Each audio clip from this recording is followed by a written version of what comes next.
All right, guys, we are live. This is the Difference Makers podcast. My name is Justin Tomini. I'll be your host today. This week, we have with us Ashlyn Newlove. She is the owner of Sweat Effect. She's a certified nutritionist and nutrition coach, as well as the Canadian Functional Fitness Federation competition director and the vice president of the British Columbia Functional Fitness Federation. So, welcome, Ashlyn. Thanks for joining. Thanks for having me. So we were just talking off mic here about the IF3. IF3, we have the World Championships coming up this coming weekend, November 26th to the 28th in Sweden. And then we have the IF3 Masters World Championships, December 10th to 11th in Egypt. And you are competing in those ones in Egypt, correct? Yes, that is correct. So I'm excited that we're talking about it because so many people don't even know what the International Functional Fitness Federation or the Canadian Functional Fitness Federation is. And I think it's important to, get that out on a platform somewhere so that people can start, generating some interest and we can start growing our federation a bit more. Yeah. So for people who don't know, can you give a little brief explanation of what the IF3 is, what some of the goals of the organization are, and then we can talk about country specific after that. Yeah, so the IF3 is a nonprofit independent international governing body for functional fitness to grow as a competitive sport. So, in the grand scheme of things, we want to become an Olympic sport. And to do that, you need to be recognized as a sport. So, you need a governing body, you need a membership, and we are in the process of growing that. We're kind of just breaking ground at growing this into an Olympic sport, which would be super cool. And I think would be, we've seen a lot of changes in CrossFit throughout the years. Like both you and myself have been doing, like, how long have you been doing CrossFit for? Like 10 years now. Yeah, like we've been doing CrossFit for 11 years and there's so many changes that have happened with it and lots of ups and downs. And, people were really gung ho and it was kind of like what we lived for was the open and the chance to, potentially go to regionals, maybe be part of a regional team. And then that fizzled out. And I truly believe that, with the IF3 and the Canadian Functional Fitness Federation, it can start to build that, drive for competitiveness in people who want to compete in functional fitness and give some people some goals towards. Because I don't know, like people just kind of fizzled after the changes in how they were doing things. And I'm not saying it was like good or bad, but people lost direction with where they wanted their training to go. And we're kind of questioning why am I doing CrossFit? Why am I spending this much time training for it?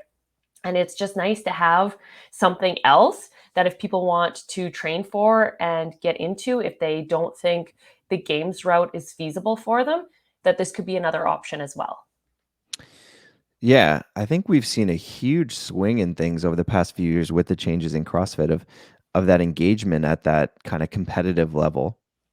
But with IF3, it is a bit different than CrossFit because they're not only bringing a standardized organization, they're also bringing in kind of a more set standard type of events. So, if you looked at like decathlon or something like an Olympic sport, there's very clear guidelines to each event.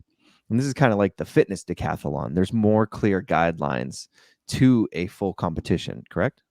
Yeah, so they'll have their 6 set tests: endurance, gymnastics, body weight. Oh, now you've got me.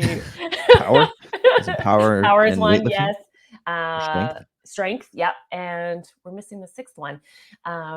I'm actually really hoping, and I have a feeling this is what's going to happen, that we have a swim event in Egypt, that I'm hoping that the swim event isn't the endurance one, but I just have this feeling that it's going to be. So, but it's nice that they've set out these 6 tests, and those are the 6 tests over 2 days that people will be tested in. So although the workouts won't be the same for the people in doing the individual events in Sweden as they will be in Cairo, those will be two different sets of workouts.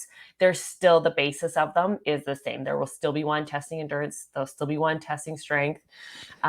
And I who got it knows? here. Who knows? Endurance, Yeah, strength, body weight, skill, mixed, and power. right. There we go. So, and I sit here and I say that the workouts are different, then who knows? Maybe next week they'll drop a bomb on us to be like, actually, they're going to be the same workout. So, Yeah. But different environment. Hopefully they change something up a little bit. Like masters, even just the loading for masters should be different than the individuals or I like mean, the I'm open hoping so. division. They've got like 80-pound single arm dumbbell squat clean and jerks. I was like, that is pretty beefy for me, but I mean, I'll give it the good old college try. And they have changed the events. They've pushed different movements. I have three. It appears that they've pushed different movements than CrossFit. Like we've seen some different types of tests in both, but I have three, I believe, introduced the handstand walking. Either it was more skill based, and you had to have a mat or a object between your feet. Correct? This time, when they did the like for the Masters qualifier, it was like handstand walking with a turnaround point, which I mean you don't often see in a lot of competitions Hmm. these days. They also did the bar pullover, so not so like a pull up and then roll backwards over the bar, which was something that like took a little bit of practice to do because it's just not a typical movement that we generally train. No. But I mean, honestly, if you're doing this competitively and you're in the gym doing pull-ups all the time, it's not really a strength thing. It was just like being upside down, flipping yourself over the bar. So it was Yeah. neat. But yeah, those were the Canadian tests. So the qualifiers for it, the Canadian tests were done by someone in Canada, and then each country had their own person doing their own programming, but based on those 6 tests. So yeah, it should be. I'm excited to see what they've got, and you're right. I hope that it's different than individual, but we'll see. Yeah. We were. I mean, I don't have to compete. You have to compete. So that's those are two different things. But there's some good events that have come out so far. I think that the IF3 and the way they're trying to standardize the types of tests is an interesting way to go about it. Um, I know that CrossFit takes a hit from time to time because of the randomness of the events or the seemingly randomness of the events. So being able to standardize it, it puts it in front of a different audience. I think putting fitness in front of the Olympic audience would be an amazing thing to see. But I think that the global participation also needs to be there for it to be successful. Yeah, totally. And there are quite like although there aren't a lot of Canadian athletes going, I think partially because they didn't realize qualifiers were happening, and that's why I said growing awareness for it is going to be a huge thing over the next couple of years.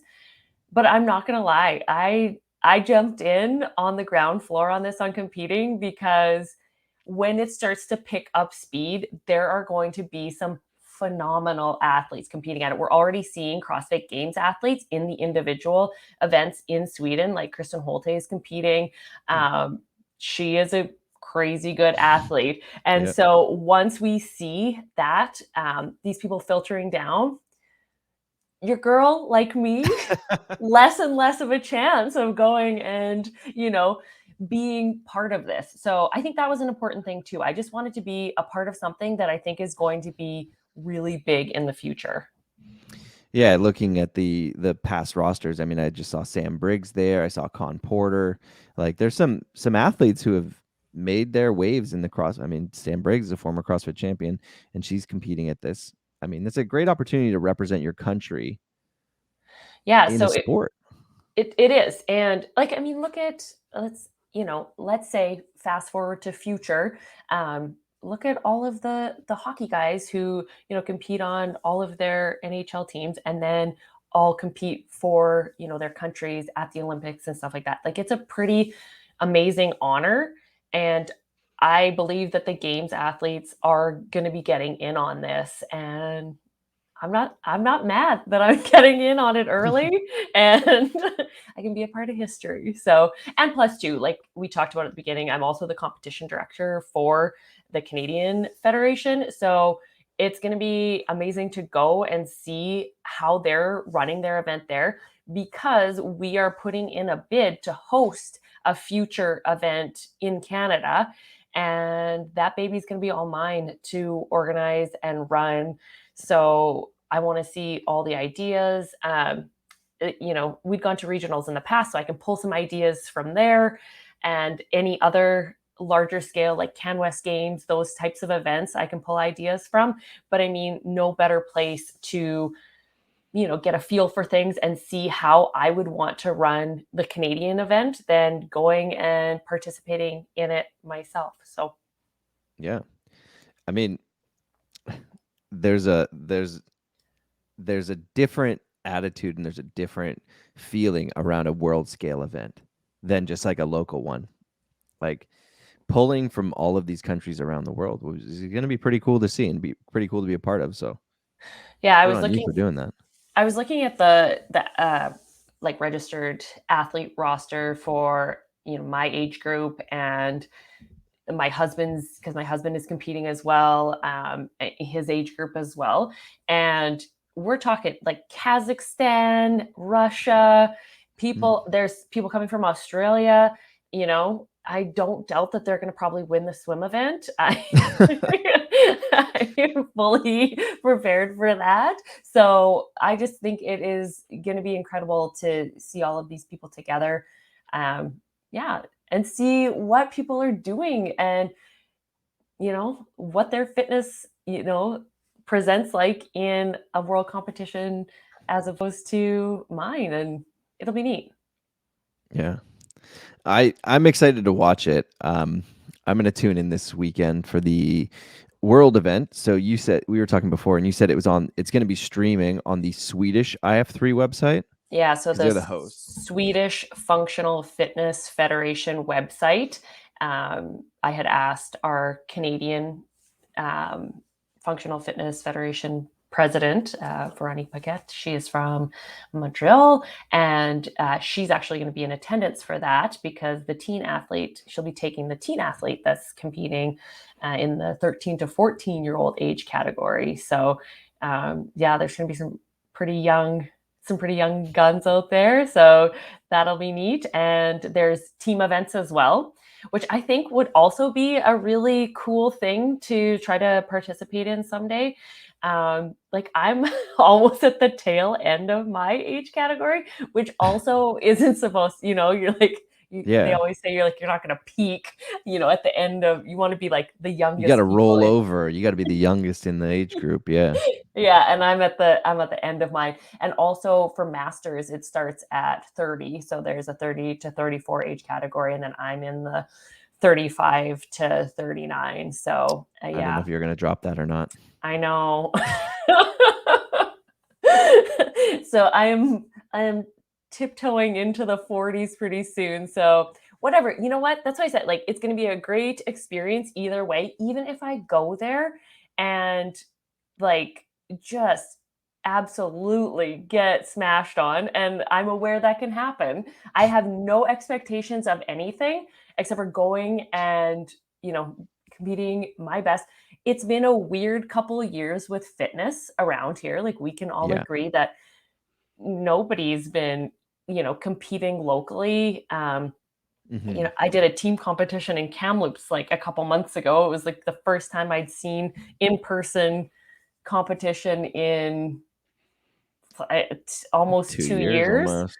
Yeah. So things have been weird, and like I haven't done an individual competition in forever. So it's knocking some dust off,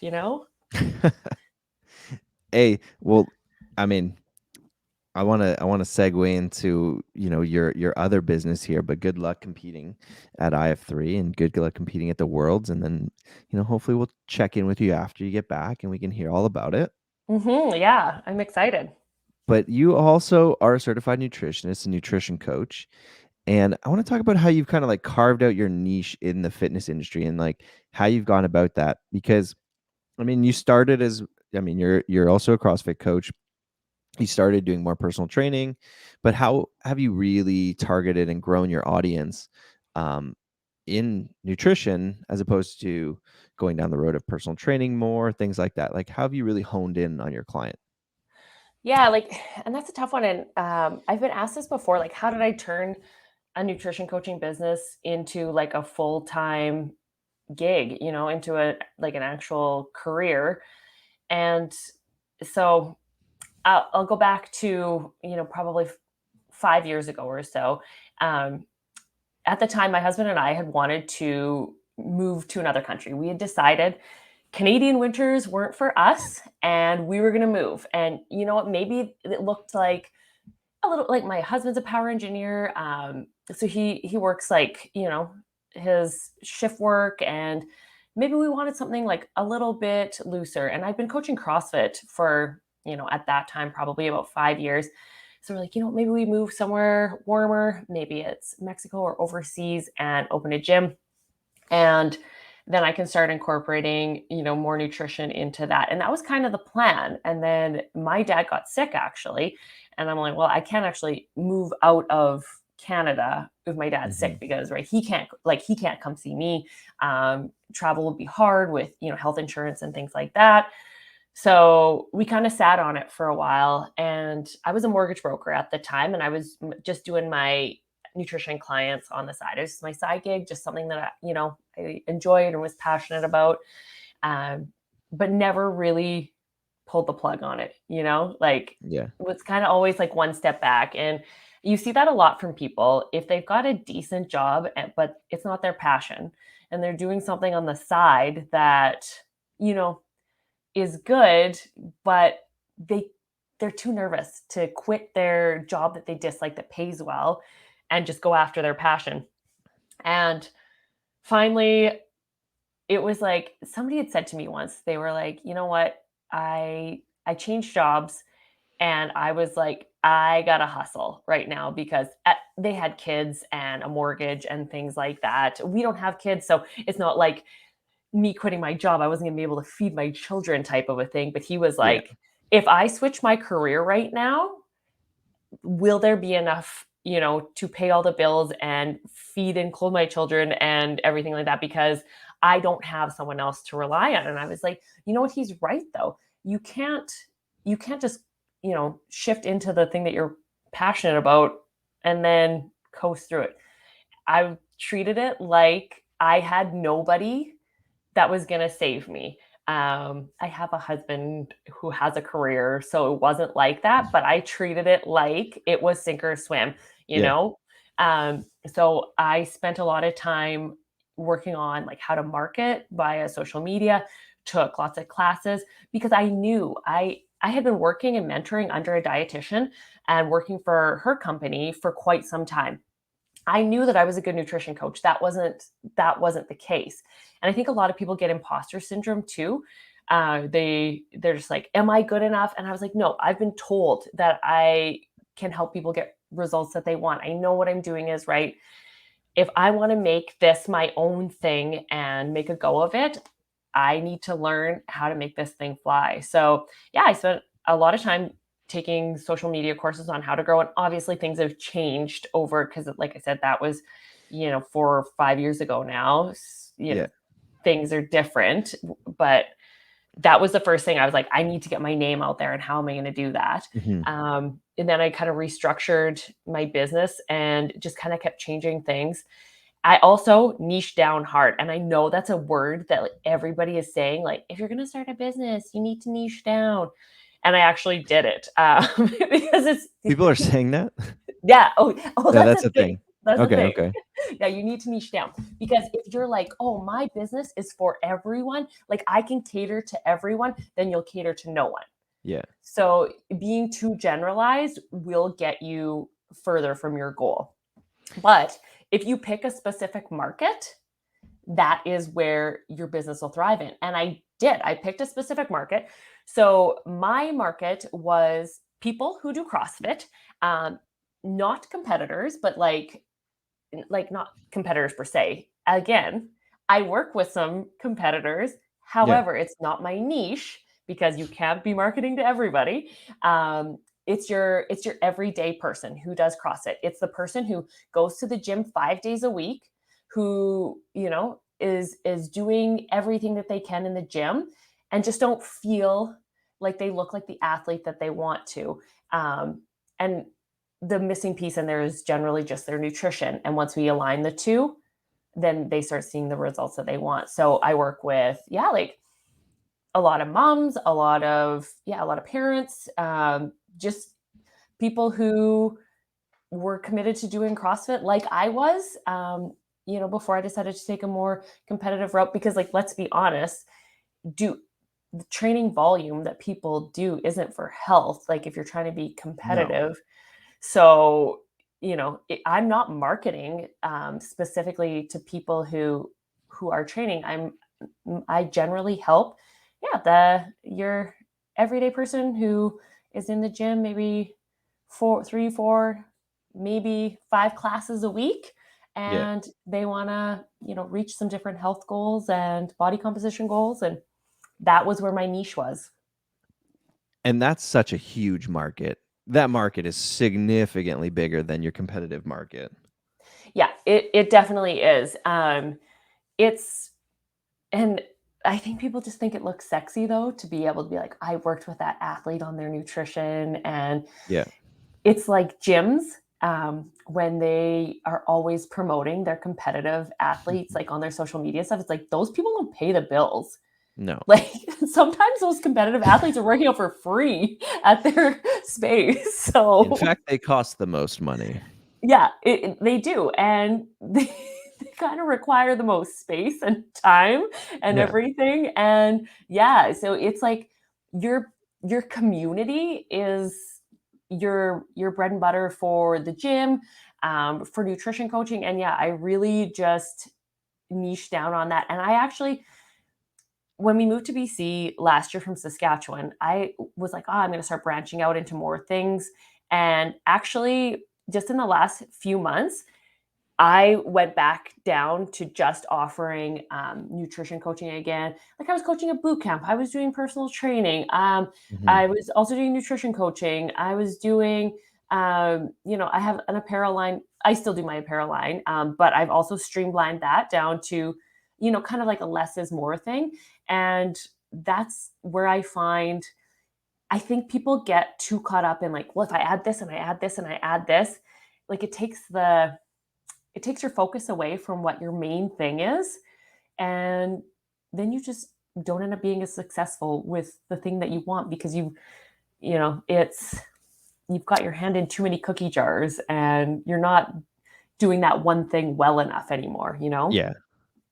Yeah, no, that's an important thing to focus on what your goal is, and hearing that you when you change, you treated your business like it was, make or break. When you did have mortgage brokering? Yeah, brokering. Brokerage? Yeah. To fall back Brokering. on, but you Yeah. went all in on being a nutrition coach and being a coach in the fitness space, and that's big, and you've grown a pretty big following online as well, and this is one of those things that I think a lot of people, um, have been kinda struggling with recently is to grow their social followings, but your TikTok has just, like, blown up. And it's so funny because I don't even like talk about TikTok too much on there, but that's kind of how I started branching out into like clients in the States. I do find that a lot of people from the States end up on my TikTok account. And Okay. yeah, then I was starting to get clients from there. I have a client from Australia. However, she is originally from my hometown in Saskatchewan, but I like to say I have a client in Australia. Yeah. And, No, you're um, international, you're multi-continent. yeah, I back in the day, I used to have another client from Europe as well, and it was always neat because I would get, like, their check-in in the middle of the night, and so but, like, to be like, people are always like, I don't know, they're like, "Okay, I need to make money, so, I need more clients, but, what if I start, I'm gonna offer personal training, and I'm gonna do a group fitness class, but also I'm gonna do a group nutrition program and individual, and I'm just gonna Yeah. try and pull in all of these different things." and then you're not marketing that one thing really well. Maybe it is that you're a really good personal trainer and you're like, well, I need to add nutrition because nutrition coaches are making money and I need to add that stream. I went through that a little bit because I was like, most of the, like, let's be honest, nutrition is 95% mindset. And I It's a good feel way to like look at it. I feel like most of the time, like I'm a mindset coach more than anything, right? You can Mhm. literally go onto any like calorie calculator and figure out macros online, Like Yeah. there is no big secret about that. But if you can like sticking to it and being consistent with it is the main thing. It's mainly me like helping people like reason and why they do the things they do and why they have the habits that they have. So, yeah, I'm like, well, I'm more like a mindset coach. And then I had a friend who was doing subconscious imprinting and I was like, that sounds super cool. And I did some sessions with her just because it's a really neat like way for you to dig into your subconscious and if you have any doubts about, and it could be about anything, it could be business, it could be fitness, nutrition, like they have these ways of helping you break through them. So I was like, you know what? Like that would complement my business so well. Maybe I should get into like mindset coaching, subconscious imprinting, something like that. Again, do one thing well instead of 12 things half-assed, Yeah. Like I was like, what are you doing? Like focus on that one thing that you're good at. And, now you know, I work part-time, but like on a full-time person's salary. And I love the freedom that I have with that. So with us going to Egypt, I still will be working with my clients when I'm there. Mhm. Um, it's a little bit different because we always travel and train and work and whatnot, but this is gonna be a little bit different because there's a little bit more pressure when I get there to like make sure it's like quality training, right? I'm not, just hitting up my daily workout. So Yeah, but you're also how many hours a day are you gonna train in preparation like that? Like, you're oh not gonna be at the gym 10 no, hours trying to train. no, 2 hours, but still I have to see a little bit of Egypt if I'm going all the way over there. Yeah, no doubt. So, yeah, no, we'll spend a couple hours in the gym, and then, if I have a couple hours worth of work to do, and then also trying to fit in, seeing some things. Like I can't go to. Actually, we've Yeah. got one of our places, one of our Airbnbs overlooks the pyramids, so that's nice. That And sounds yeah. nice.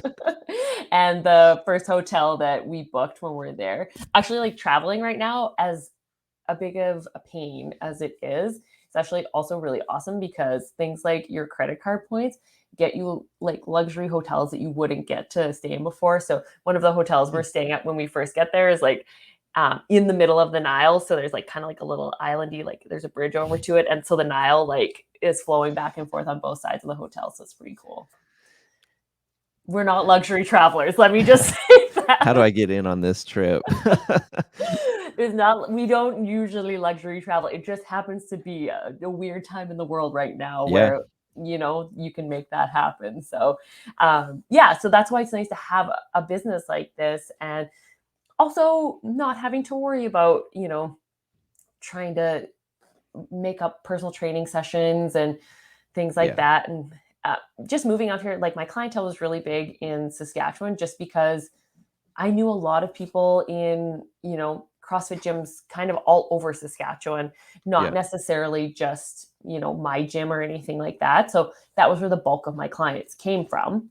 Mhm. They resonated with me. The other thing about, growing yourself and your business is that if you can be a little vulnerable and you can tell your story, if you have a story, and people can resonate with it, that's where your clients are going to come from. And I was, you know, Joe Blow, average CrossFitter, um, 20, 30 pounds overweight, going to the gym 5 times a week, wondering why I wasn't losing weight, before I dug into this whole nutrition thing. Because keep in mind, this was like 11 years ago, like I said, when we started, I Yeah, didn't nobody was on know. it. No, nobody knew. And like they were pushing the paleo diet back then. Like that was every once in a while you'll still Zone, hear. paleo. Yeah. Those were things. And then it got into like, well, cut carbs. You just got to cut Yeah. carbs out. Oh, so in the sport that's fueled solely by carbs, people were preaching that you should cut carbs.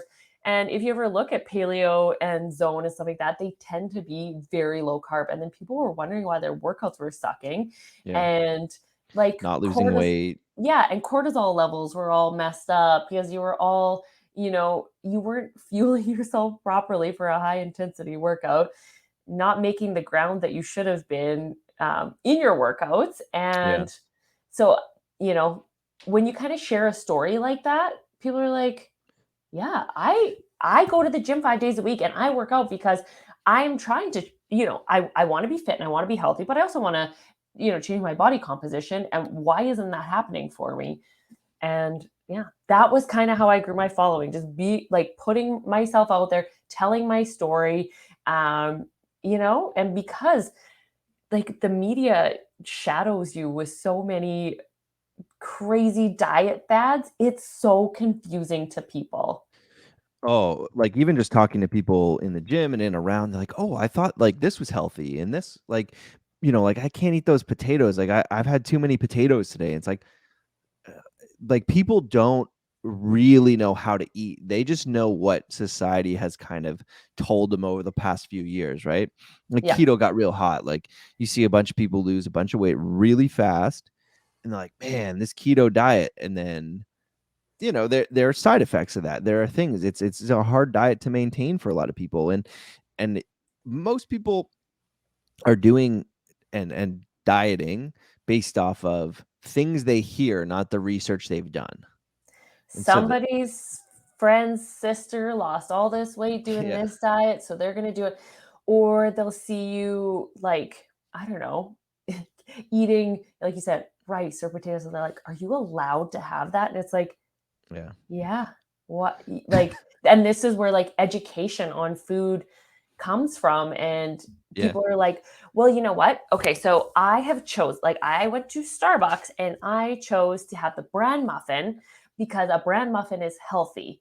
yeah, When they look at it, they don't realize, oh, the bran muffin actually has 500 calories in it. I don't actually know how much a Starbucks bran muffin yeah. has in it. But then, But it's the uninformed eating and eating based off of what the perception of health is, right? right, and when the bottom line is, then at the end of the day, they've eaten 4,000 calories and don't understand, how much they've taken in, Hmm.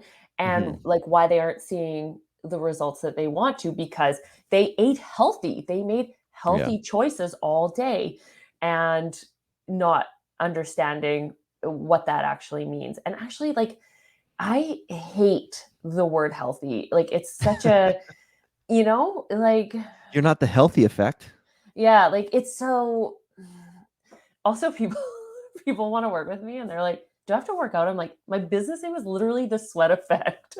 Like, like, and it doesn't mean you have to do CrossFit by any Yeah, means, but it's like, we gotta find you some sort of fitness because, something that gets you sweaty, because it's a balance. We yeah, ourselves want a vision of health, but I hate when people use the word healthy to describe foods, or good or bad, you yeah, know?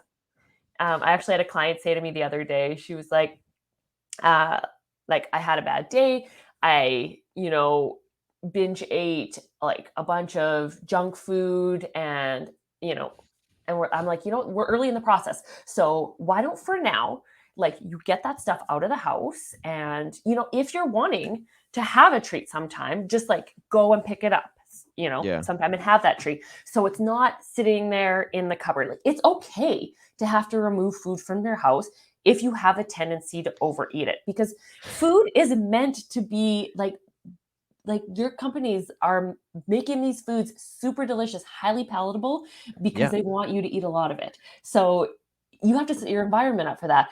And she was like, yeah, but I'll overeat anything. And I said to her, I was like, I bet you haven't ever overeaten fruits, vegetables, or protein. And she was like, you are right. I have never Yeah. overeaten those foods. I'm laughing because you're like, "Yeah, you gotta get those foods out of your house," and I'm like, "Yeah, the way I do that is I typically eat them out of my house, and then once I've completed eating them, then they're gone. So in my mind, I go, okay, well, I'm just going to eat all of this and then it's gone. And then it's a lot of effort to go to the grocery store and do this all over again or go to the whatever. So I typically will buy something, eat it all, and then I don't have it. And then I'm like, nah, well, I'm okay. I don't want to go out. I'm lazy.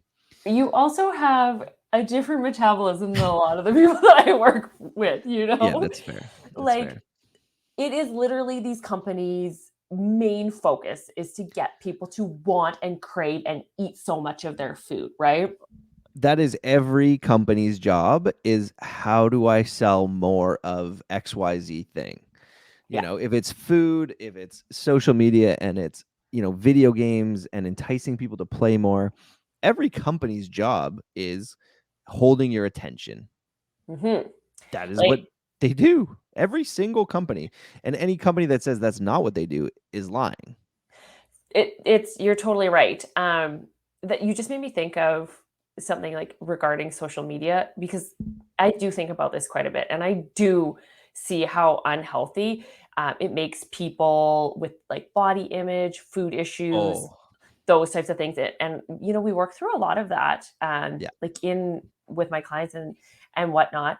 But this is one little like tip that I did really like for like social media and like growing a following, like besides being vulnerable and telling your story, but it's also to make your account different than everybody else's. So it's Yeah. like, okay, your photography account, for instance, it's like if yours is quite niche and Yeah. you've done a really good job of niching down on your market, but if you were just taking ideas from other photographers' account and trying to, grow your social media following just by copying what someone else in your own industry is doing, it generally doesn't work. So, what you Yeah. should be doing is finding someone else who is really good at their social media, but in a totally different market Hmm. than your own, and starting to pull in ideas from what they're sharing and then base it around whatever your market is. And I actually found that to be a really good tip. So it's like, so for instance, it's like if you're a nutritionist and a nutrition coach, whatever, and all you do is post recipes all the time, people are going to follow your account because they are interested in your recipes. Well, Yeah. that's not why you want them following you. You want them following you because they're interested in working with you, because they see Yeah. you as a good nutrition coach that's gonna help them reach their goals, not as a person who's really good at making recipes. So, it's fine to have, like, some of those things integrated Hmm. into your account, but if that's all you're posting, that's all you're gonna get for followers. So, Yeah. And I mean that, and that's why people will start to follow you. So that's where it comes down to niching into that type of content. Um, and your story and your ability to portray your personality, I think is why, your social accounts have done as well as they have. And like your TikTok is a good example of that, of like you show your personality with a mix of your work. And I mean it's primarily focused on your industry, being a nutritionist and teaching people. So it's not just like the fad of the week on TikTok, but it's informational. You're giving content to people on top of um, entertaining them. yeah, and I think that's, the key. It's like everybody knows that this information, right? Like, let's be real, eating more protein is boring. Nobody wants to Yeah. read like a post about that. But if you can make it, more interesting or, share kind of what your views are on, right? Because like I said, I don't believe in foods that are good or bad. I do believe in following a diet that's like 70 to 80% whole foods, which can include things like rice and potatoes. And then, that other 20%, could be for a fun food. So if you wanted to include a treat in your day, maybe you wanted some ice cream or something like that. So I'm more about like a balance and moderation. There's definitely people out there who are more like taking this whole foods approach. With the people that I work with, that doesn't work because it's they go to a birthday party and there's cake there, and they're like, well, how do I even, how do I eat here if Yeah. I'm only eating whole foods? So it's being able to like enjoy those things in life that are going to happen, and knowing that like food is enjoyable. Like Oh, people eat for enjoyment and social gatherings and settings. So it's knowing how to navigate that and not feeling like you have completely ruined everything because you had to go out for dinner sometime. So yeah, so if you can portray that in a fun TikTok video, like I get all sorts of comments, but like you said about personality, I I sometimes just like I feed the trolls a little bit. You do get more trolls on TikTok than I tend to get on Instagram, oh, but really? yeah. Oh, TikTok That's is interesting. vicious. I mean, yeah, I could see that too. I got I don't get a lot of trolls on my shouldn't say this, but I don't get a lot of trolls on my socials, but it's like the bigger your audience, the more eyeballs you're in front of, the more you're gonna get. But I also feel like, okay, so I have a friend who runs a macrame business, and Okay. she's always like, "Whoa," like, she has, like, a very successful macrame business, like, selling cord and stuff like that. She's like, Yeah. "People on your social media can be so mean." I was like, "It's the industry." She doesn't get, like, those types of Yeah. comments, and because it's macrame, right? The photography, followers, again, like, probably the worst is, like, maybe if you posted, like, a photo or a video of an athlete that someone didn't like, they might throw shade on that, but they're not gonna it wouldn't be like, "We hate your photography." I'll Yeah. get I'll get people being like, "Oh, you could lose more weight," and stuff like that. I had somebody tell me they hated my eyebrows once, like, it's, like, a very Now, wait, do you think this could be like a male versus female thing too, where it's more likely that a female will get attacked on social media than a male? Like maybe it's just, I don't post enough of myself. I don't put myself out there on my personal page where I'm portraying these things.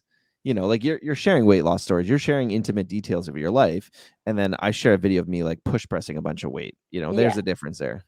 Totally. And then sometimes, so I had some videos go viral, and one of them was a muscle up video Okay. on TikTok. I was just showing my Yeah. transformation of when I got my first one to, what it looked like now.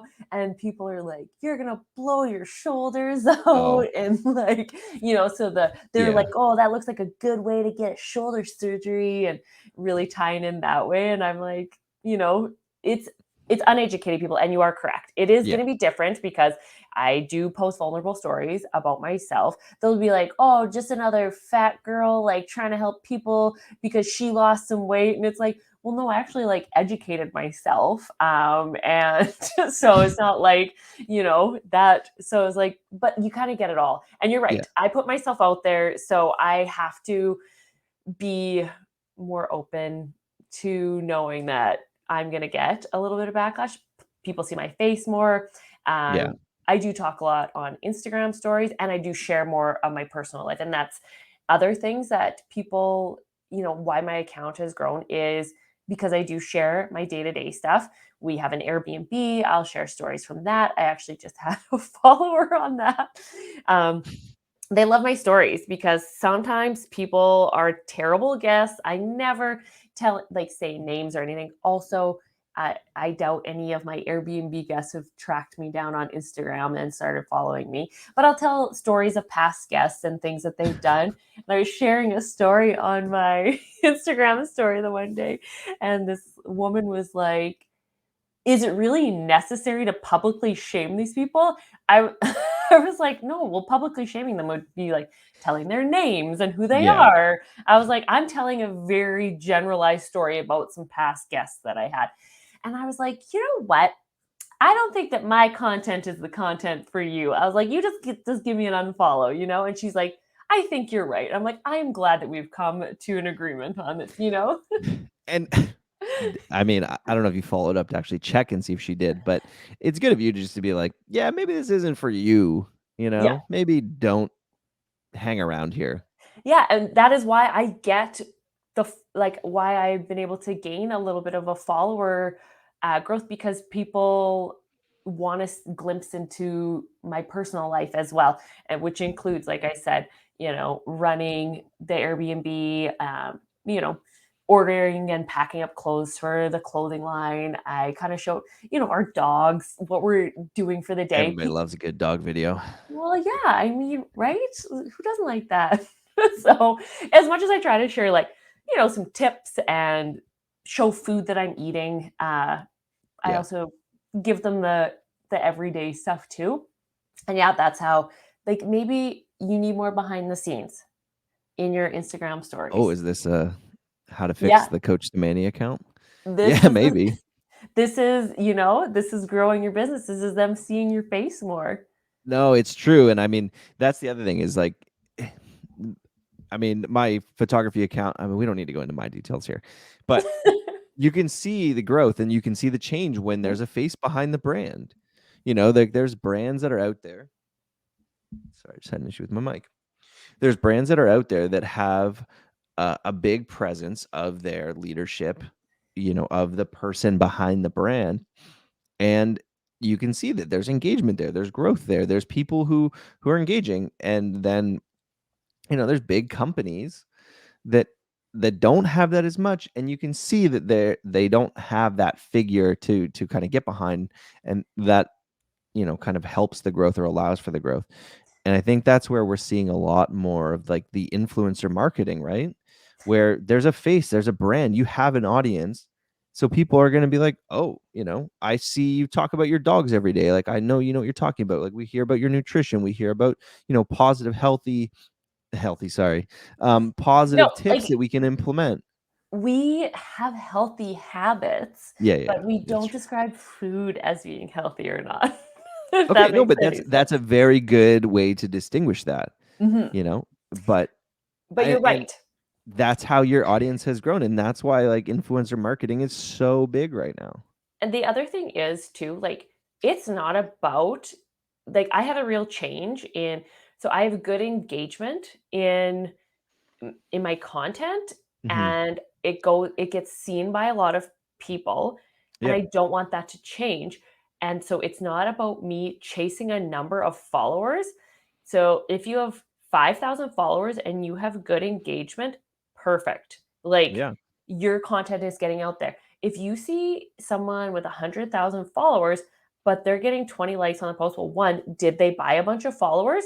What's the point of having followers if it's not who you're also marketing to, right? yeah. Like, it let's be honest, like, mine is a business account as well as a snapshot into my, like, I don't have a personal Instagram anymore. I've molded it all into one because I realized Yeah, that people wanted to see that.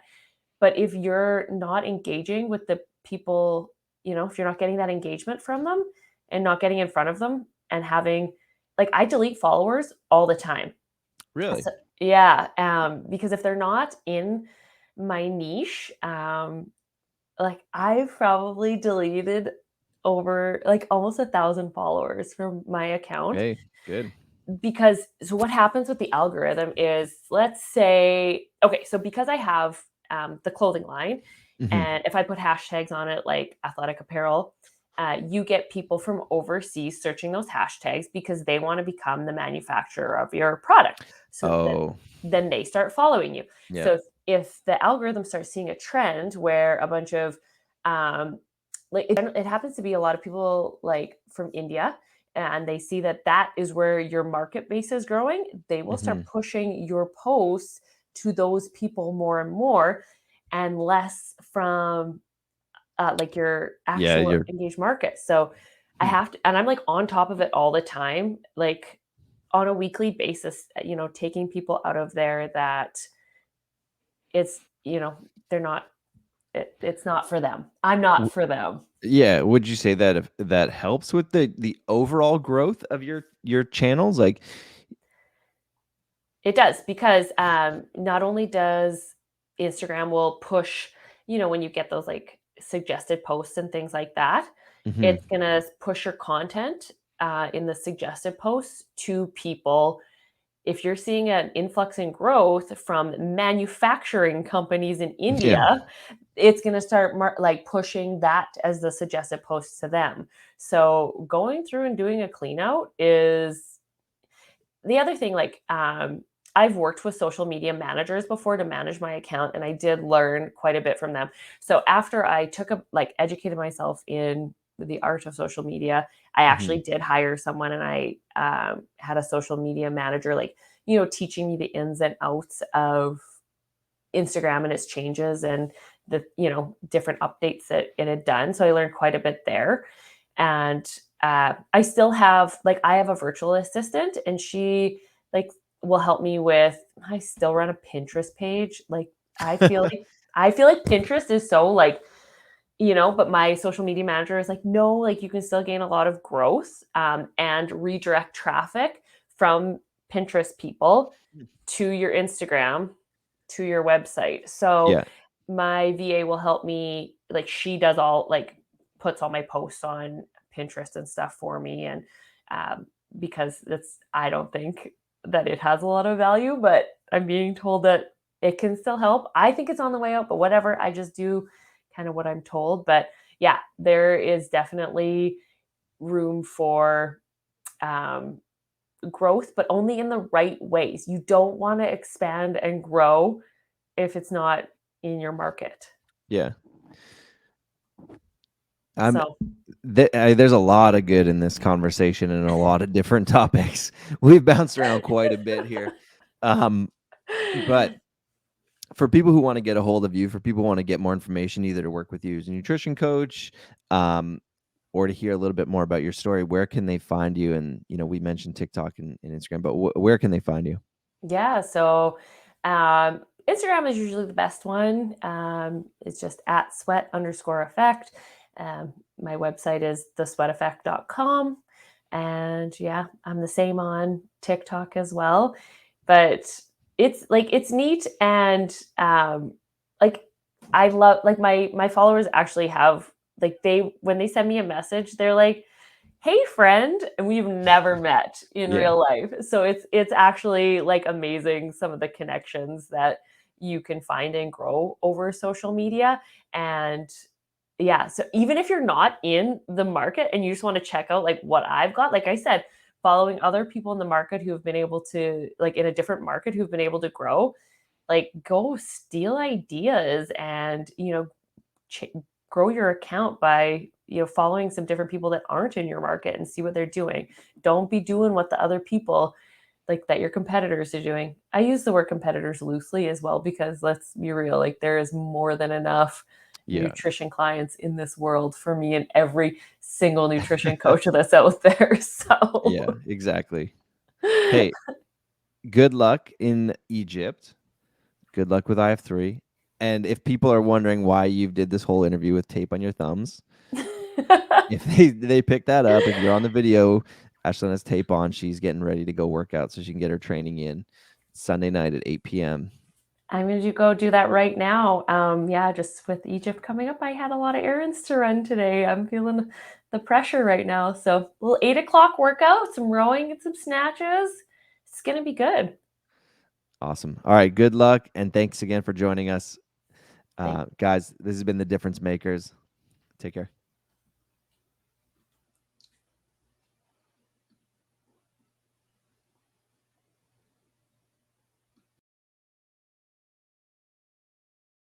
Thanks for tuning in, everybody. Hit that like button and subscribe down below for more content coming soon from WODProof.